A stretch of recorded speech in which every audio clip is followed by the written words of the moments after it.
What if the Bible didn't just talk about Jerusalem or Egypt, but secretly pointed to India?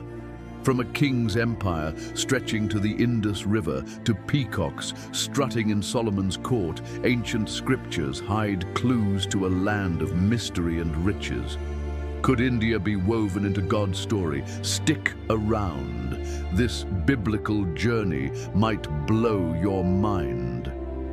Hey everyone, welcome to Bible Short Stories, where we dig into the wild, timeless tales of Scripture with our decade of knowledge in serving our church and our tens of thousands of subscribers leading the way.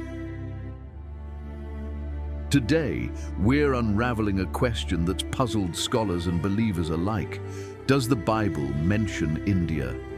We've got one clear piece to share, plus hidden hints of trade, treasures, and even an apostle's epic trip. If you love history, faith, or just a good mystery, smash that like button, hit subscribe, and let's dive into a story that connects ancient Israel to the wonders of India. You won't want to look away. So let's kick off with the Bible's one undeniable nod to India. Open to Esther 1:1 and 8:9. King Ahasuerus reigned over an empire from Hodu to Cush, India to Ethiopia. In Hebrew, Hodu isn't some vague term. It's a direct echo of Sindhu, the Sanskrit name for the Indus River. Scholars nod, this is India, no question, but that's just the appetizer. The real feast lies in the subtler clues sprinkled across Scripture, whispering of a connection too rich to ignore. Travel back to 950 BC to the golden age of King Solomon. 1. Kings 10:22 lists his fleet's haul: gold, silver, ivory, apes, and peacocks. Let's unpack that.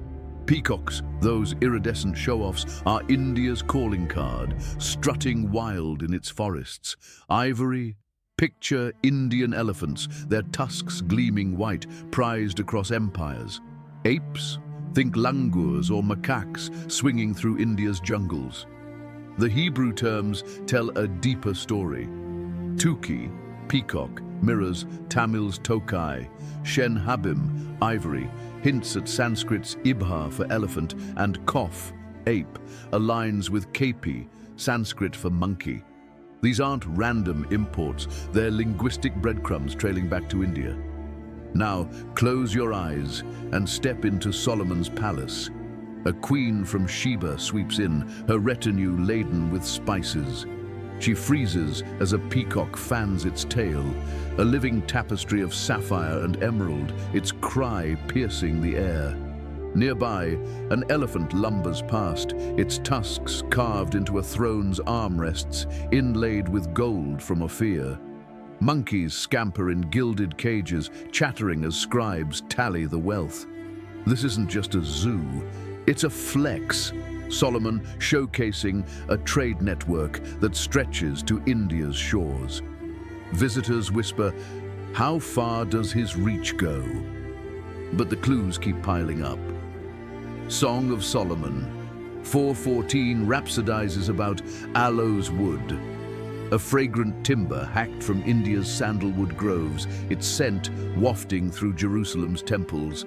Then there's 1 Maccabees 6:37, not in every Bible, but a gem, describing Indian mahouts driving war elephants for a Seleucid king.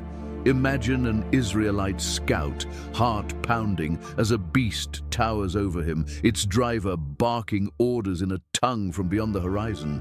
Was this a one-off or a sign of deeper ties? And here's a riddle.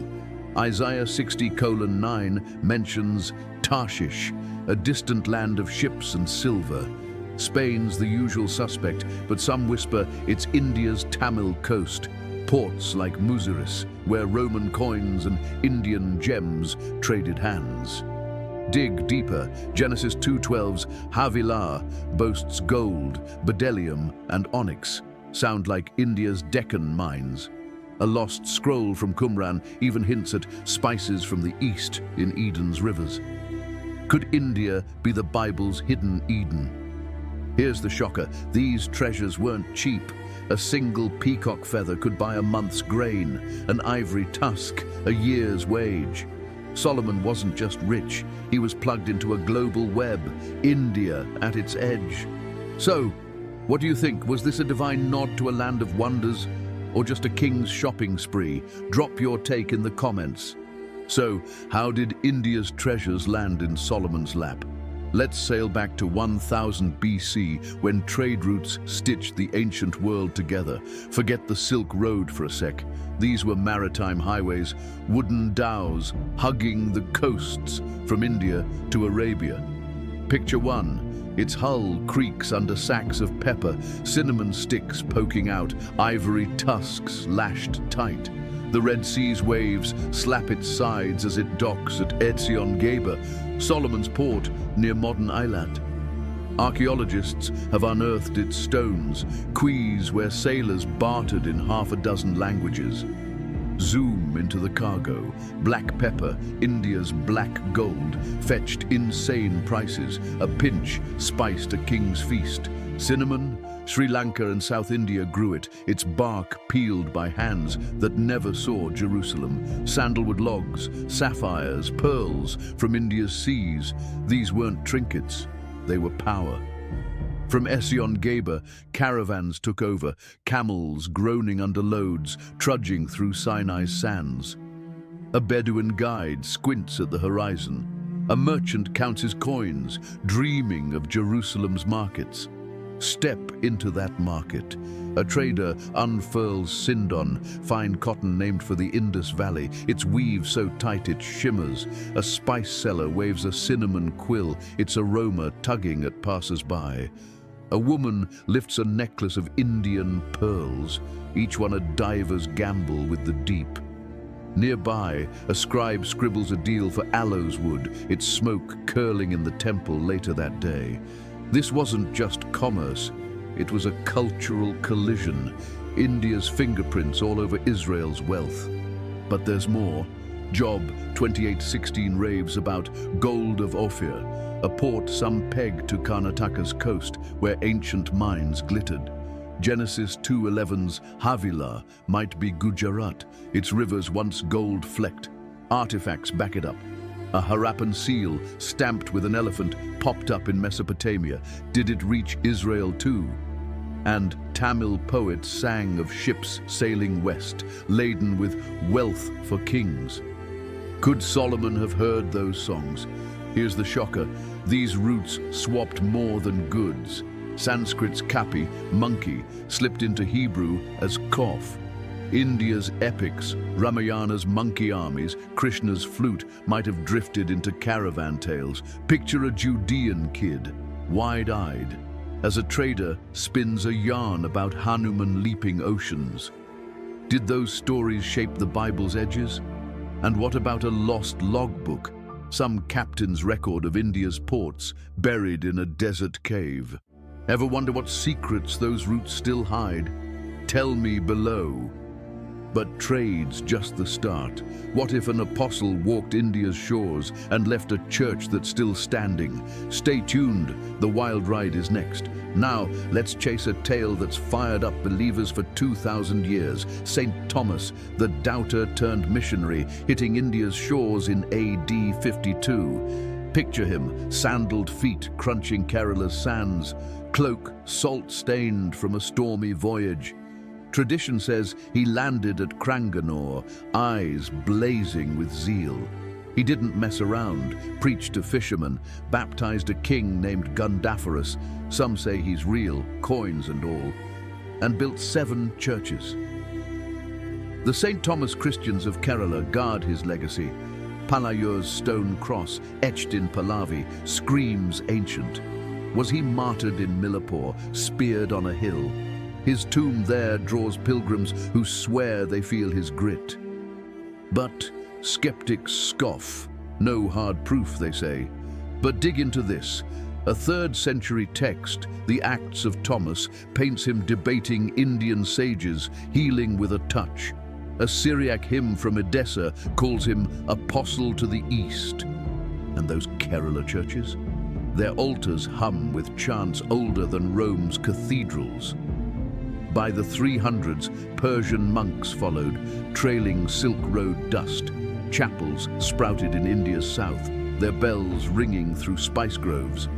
But fast forward to 1498, Vasco da Gama sails in, expecting heathens, and finds Christians singing in Aramaic. He's stunned. Thomas's seed took root 1,500 years earlier. Rewind to the 600s. A merchant's letter from Alexandria mentions Indian bishops trading silk and souls.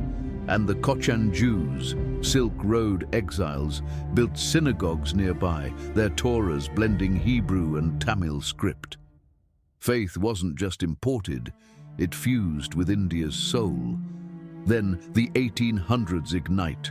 William Carey, missionary rock star, storms Bengal in 1793. He learns Sanskrit, Bengali, Marathi, 35 languages total, and pumps out Bible translations like a printing ninja. His Serampore press churns day and night. By 1830, millions read scripture in their tongue. Take Mary Pigot, a convert he mentored. She ran schools, defied norms, and spread the word till 1873. India's church swelled, 3 million by 1900, 28 million today. Here's a unique twist. A 13th century friar, John of Montecorvino, wrote of great churches in India's south, their bells echoing over rice fields. Did Thomas's spark light that fire? And what about a lost relic? A cross, Thomas carved, rumored to heal. Pulse check. Thomas's trek or Carey's ink? Which hits harder? Vote in the comments. Now, let's peek at the endgame prophecies. Ezekiel 38 names Gog's allies. Cush, Phut, Persia. Cush is Ethiopia. Phut, Libya. Standard take. But prophecy hawks like Gerald Flurry squint and see India. They tie Cush to the Hindu Kush range, straddling India's orbit, and Phut to Rajasthan's Rajput clans, warriors with a rep. Thin evidence, sure, but India's cozy ties with Russia and Iran, Gog vibes, keep the theory simmering. Imagine Delhi's generals, jets roaring, aligning with Ezekiel's map. Wild, right? Then, Revelation 16:12. Kings of the East cross a dried Euphrates. China's the go-to, but India's east of Jerusalem too, 1.4 billion strong, nukes in its pocket. Picture its tanks rolling in a future Armageddon, saffron flags snapping, scholars balk, too vague they say. Yet India's Silk Road reboot and military flex make you wonder. A 12th century rabbi, Nachmanides, mused that distant kings meant lands beyond Persia. India fits. Flip the script. India's church is exploding, 28 million now, maybe 100 million by 2050. Matthew 24:14 promises, the gospel will reach all nations, then the end. India's a heavyweight. Could it tip the scales?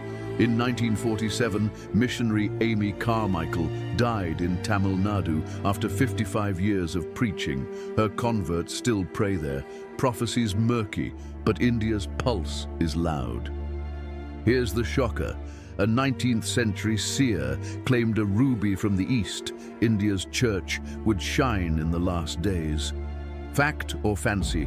You tell me, India in the end times or just a sideshow? Hit the comments.